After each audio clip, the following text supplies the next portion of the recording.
Namatae ko na 3 beses para hindi ako namamerwisye. Hindi yung kailan nandun ka sa pupuntahan mo sa kakalatata. Di ba? Mahirap yung ganon. Oo naman. Bakit ka din, kasi hindi sila gumawa ano? Meron silang septic tank. Ang lalim. Nandun sa may bubong nila ito, mama. Dati nagtaguman yan, Namatay. Tinalong ko. Talagang isinangat ko. Nung pagkasangat ko, ate, ayan. Isangat ko, ito yung lupa, ito yung septic tank, Ayan, lubog na Demo. Ginalong ko, Buti buhay. Ay, Diyos ko doon. Kasi, Ay, nahulog. Wala, pina-x-ray mo. hindi na. Tapos sabi ng kuya niya, Mama, nagtiading ti septic tank ko. Kunanan. Sangit-sangit siya. Kaya sabi ko, talagang hindi ako, kahit nakabotas ako na, hindi ako nagdalawang isip, kahit mabasa ako. Lumipad ka, nagdarna ka. Oo. Tinalong ko yung bata. Simula nun. Sabi ko sa laki ko, asikasuhin mo yan. Hindi ako, nung first week ko palang second week doon, nakakadalawang buwan na ako, di ba? Ilang linggo ko na nga kayo hindi napupunta. Sabi nga gano'n. Pag hindi mo inasikaso yan, uwi na lang ako sa Nueva Ecija. Hindi ako makatagal na walang CR siya.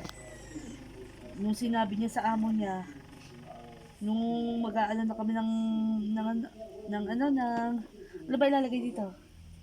Anong nandyan? Walang blue.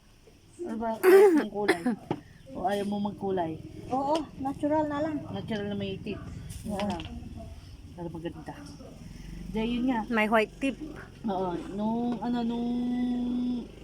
inangat ko siya. Ako naman ang hindi makasangat. Siya naman hindi makasangat septic tank. Adi ako, tapos Mama ko, nalunod ako.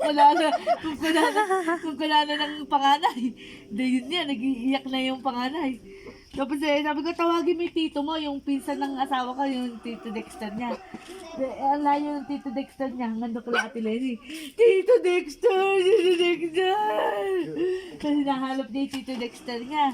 Hindi niya nakita yung tito Dexter niya, magkasangit na yung iyak na. Hindi, nung nakita niya, Mama ko, lalaglag sa babalon. Hinihila ko lang, muntik ko lang mahila yung pinsan ng asawa ko, yung lalaki na yan. Kasi nga mabigat ako. Sinasangat akong ganon, ayaw. Muntik ko nang mahila pa baba.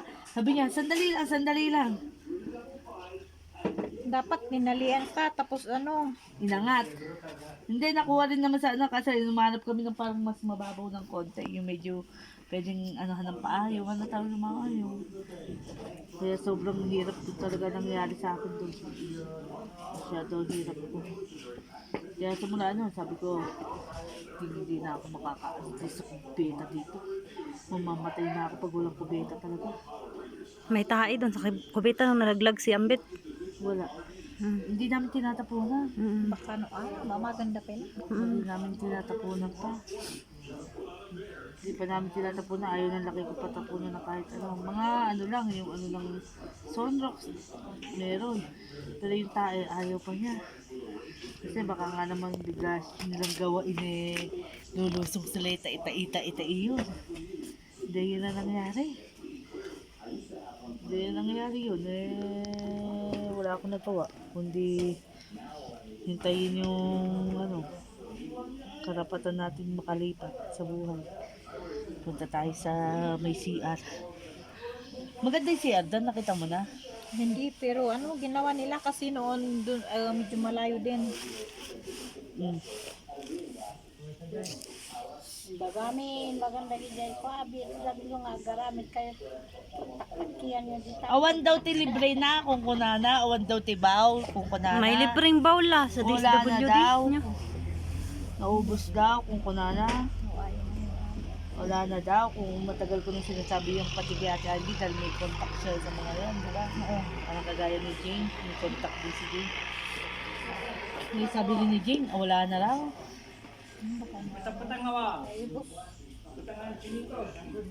Kung kunana. Kaya yun.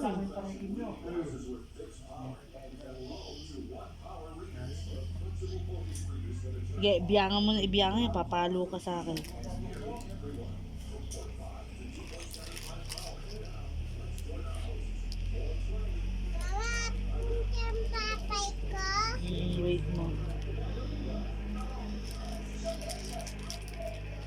Tuwan-tuwa yung Robert na akala niya siya si Lakay ko. No? Yung kunana ni Manang Lenny. Tumingin nga nung nagpansit tayo nung 9 days yata ni Uncle. Nung 9 days. Oo. Tumingin daw.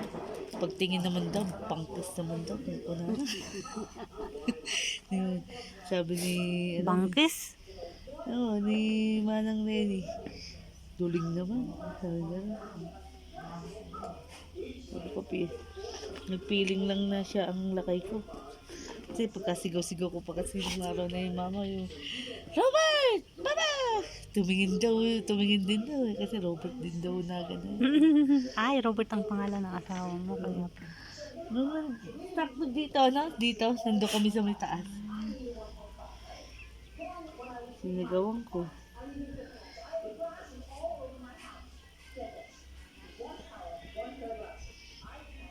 Ganda, ang ganda.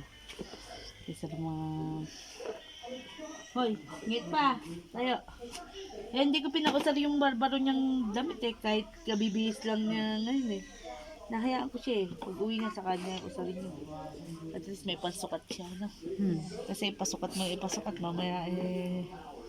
na siya mausal. May isa naman siya dyan. Isang pamper, saka isang damit, isang panjama, isang medyas. May baon siya.